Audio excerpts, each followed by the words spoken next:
Purify on Esmeralda against... Okay, Drian. There you go, the pseudo mid laner of Edith.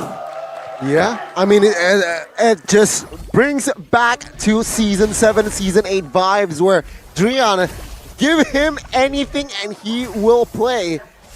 There you go, Edith roll, why not? And take a look at Sans here on that Angela. He will fill that position of the mid lane and still on the support emblem. Yep, for both teams again, just looking at the emblems now, getting a quick scan. Boots and Pendragon both with the Brave Smite. Esmeralda, as usual, with a basic common emblem here. Doesn't really want to go for anything else, knowing he's very... Oh, good Iron Hook onto Sans from Leo Murphy, who's also taken that route. The basic common emblem, which is... We've seen a lot of different Franco emblems so far in this, in just today alone. I think earlier in our first match, Geek Fam versus Evil's Legends, Dreams went for support emblem for the extra cooldown within the kit. Now Ray. Oh, Drian now needs to be careful. Good first blood there. DEWA United staying proactive. Looks like the mid control is there for DEWA United. They have a bit easier time compared to the first game because they have Valentina, they have that pressure, the pseudo pressure. Even though the Franco is not there, it still is a pressure towards your mid laner. Where's the Franco? Like, am I gonna get hooked? Am I gonna get bursted down? And there you go, on cue. One kill. Might be another one. No, there you go. No. And now, looking at the in-game equipment by Dunia Games earlier, again, just a solid start for both teams, but I do want to talk a little bit about the contrast. Going for support emblem versus going for common emblem here for the Franco. What does the common emblem give you that the support emblem doesn't? It's the survivability and the sustainability. You rarely need to recall, but you cannot spam your hook as much as you would with a support emblem. Now Turtle. Let's see, it's a 3v2. Fanny now is in the vicinity. Kyrie picks up the Turtle. Boots now will go commit onto its case. Sans picks up the kill on that baby. Angela. Oh man. Flickering forward as an Angela is a very rare sight to see, but CW versus WOT, this is the matchup you probably is very familiar with. Miracle took us through it. I mean, it's to be expected, right? Like, come on. Like, I don't think it's surprising at all, but I want to hear your thoughts about the lane matchup of Melissa versus 1-1, Miracle. Okay, so I'll answer your first question first. I think I actually thought that you might have gone for DEWA after saying that DEWA might have a chance here with the draft. But yeah, for the top side, Melissa versus 1-1, it is a very still Melissa oppressive lane here. Melissa basically beats everyone except for Claude. Still holding on towards that Inspire though from C-Dubs. Leo Murphy chunks his quarter of HP, but yeah, nothing much more from that engage. Yeah, before ONIC very rudely, stopped me. Interrupted me. I was saying, CW, okay, that CW definitely has the advantage here until WOT gets level 4. Then this is where WOT can start making plays. But again, with the Quantum Charge, it's... and knowing CW understands the limits, understands the matchup against the 1-1, I do not expect him to be able to give WOT that back weakness point. Oh, Sans doved. Not enough damage on towards that Angela, but again, good awareness from Sans. If you saw it earlier, Sans wasn't sure where the United members are. Just clears from an inner side of the turret. I mean, that's the instincts of a mid laner, man. Like, if you're facing against Franco, Kajo, that's gonna pick off heroes that can go straight at you and just pick you off. It's gonna be hard for you to lane quite easily, and that's why always think of the worst case scenario. That's always the procedure to go when you're about to make an engage. CW makes playing the Melissa look super easy. It's not as easy as you would think, especially in the highest level of MLBB. Oh, good stoppage there by WOT, but he still clears out the wave, so it's still going to be a Cannon coming through, and they're clearing it out. Yeah, he's going to be able to soak it in here. The Cannon was not cleared up, and Drian is rotated up top. It should be free for ONIC. They do it. Very well played. My goodness. Well, as I was saying there, never mind, Sans. Oh, take a look at Sans. Wow, what? Flickers away and that. GG, take a look at Joy now. Joy already invading the jungles as well, so that's a loss. That's an L for Ray in the jungle aspect. I mean, credit to Drian, right? Even from the first game, we know that Drian can read DEWA United's rotation like a book. Every time Leo Murphy is there, Drian is also there trying to back up CW, which is quite rare to see because CW is notorious for being that weak side gold laner.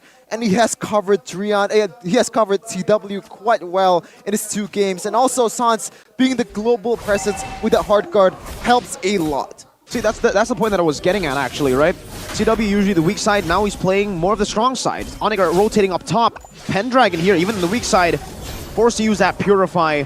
But now there's a fight! Oh, take a look at top side. Yes, Rian now very low. Will it be caught though?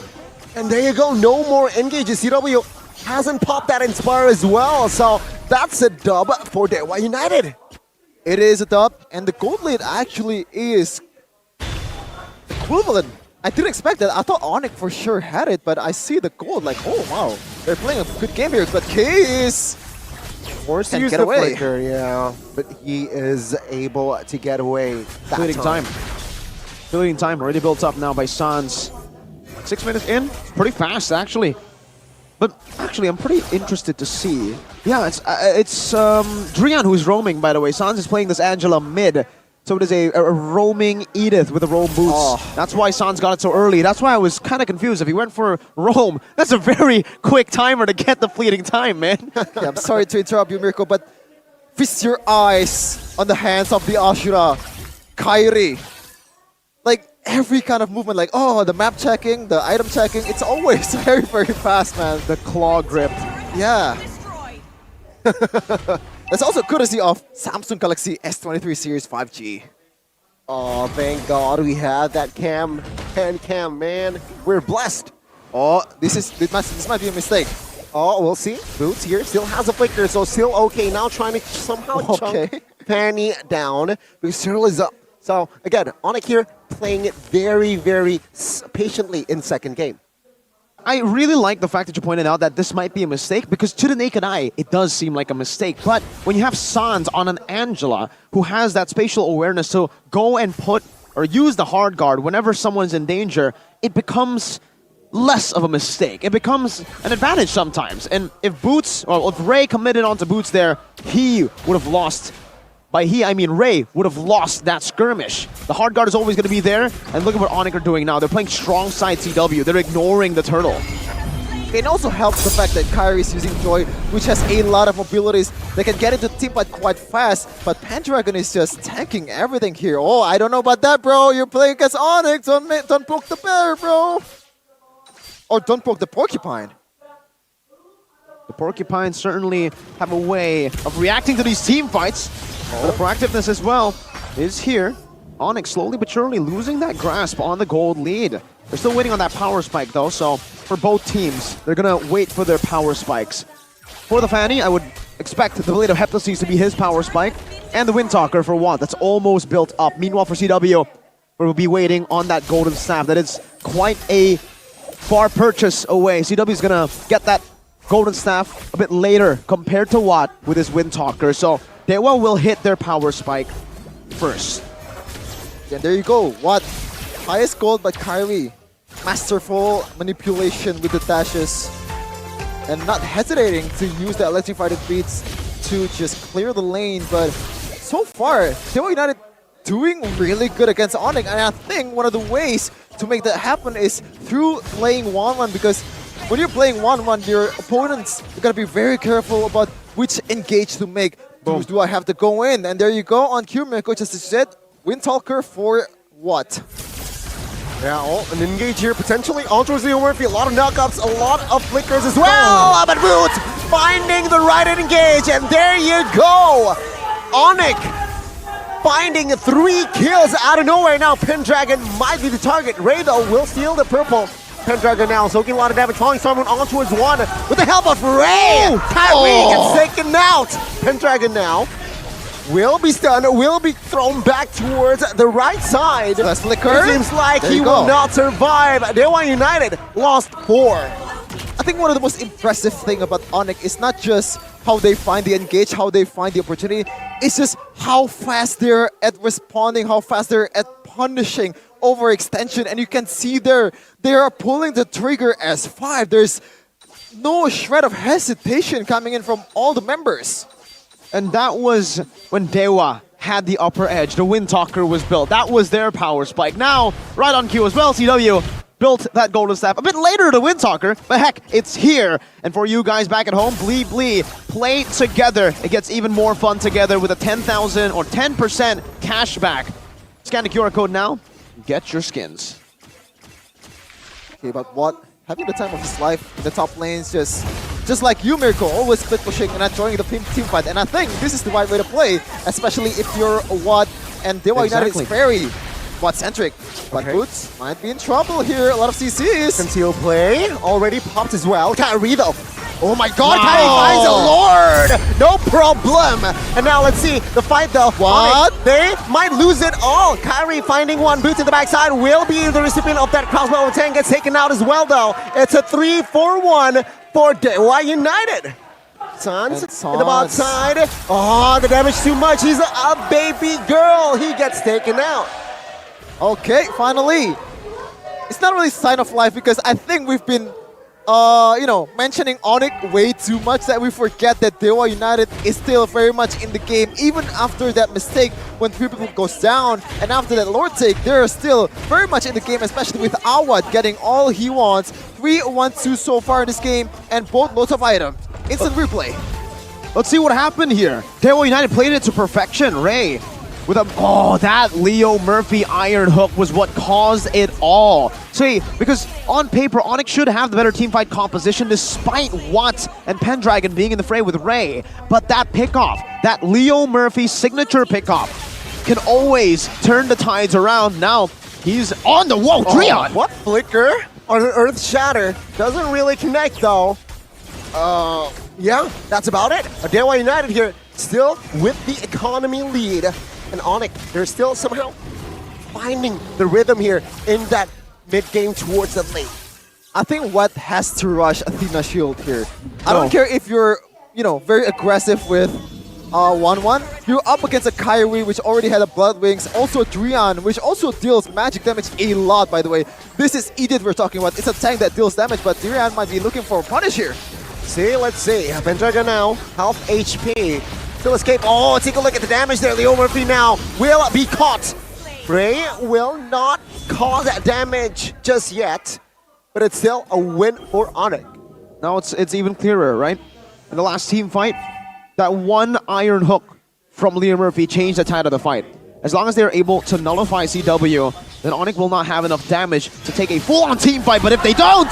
My goodness, this engages from Boots, man. Stop this Oh guy. my Take a look lord. at backside keys now. Flickering away, pop the rhythm as well as a copy, but nothing else. Take a look at the economy lead earlier. Now, gone. There you go, Mirko. Silence Rope into Athena Shield. I think this is the best play to go. Even though there is an option to go for a Rose Gold meter, it's just way too risky, especially with how low the magic defense provided by the item. It's just not enough against boatloads of magic damage coming in from ONIC, especially from Kyrie in the late game. Oh, I thought the hook was on towards the player. But Ray will not have a purple the next a minute or so, 2 minutes or so, as they march on towards the Enhanced Lord. Yep. As Lord spawns back in, ONIC are in position to take it, to play with the waves on the side as well. But look at Watts. This man has been making the macro maneuvers, clearing out these waves, split pushing, as I would do as well in these games. But I don't have this, the same effect. Okay. But yeah, so far, Lord Dance though, I don't think both teams has clear advantage in terms of composition. I would say even the better team is Ray because he has more potential to go split push, but Kyrie is just very, very dangerous on this Joy. Even a single dash just deals that much damage. Meanwhile, Awad and Leo Murphy is trying to make something happen on top lane. Something interesting for CW on this Melissa is the fact that he rushed the Malefic Roar. Usually after you get the 3 core items, you want to go for the Hans Claws or Wind of Nature or some defense here. Engage. Let's see, Pendragon. It's Lord will be taken by Kyrie, no problem, and Fatty gets instantly deleted. Take a look at the engage. 2 members again on top of Ray gets taken now. And that's not a good sign if you're a DEWA United fan, as ONIC will claim their second Lord. Okay. Wow. Okay.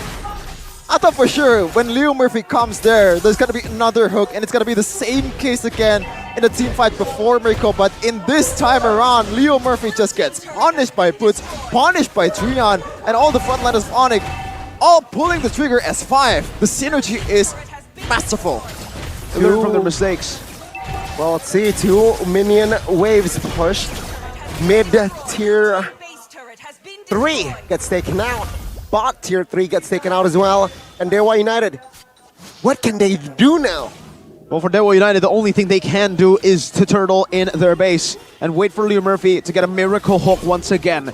If he's able to land the hook properly onto the back, onto CW, then there's a win condition. But if not, ONIC can steamroll and end the game right here, right now. Let's see the offense from ONIC. 5 men, Lord, 13,000 HP. DEWA United will take care of that first, but it seems like ONIC will not. Oh, take a look at Ray. This is a reminiscence of Kyrie with the Fanny, just defending with the Fanny. Base back, base back. Oh, that's a huge catch. 3-man catch. Pendragon gets taken out, and now ONIC is pulling trigger. Leo Murphy will get taken out as well. As Boots at the front side, wreaking havoc, and ONIC, they take the game 2-0. DEWA United will not be able to pull the trigger in the second game. Is there any doubt? Is there any doubt whatsoever when ONIC kind of falls off in the mid to late game there?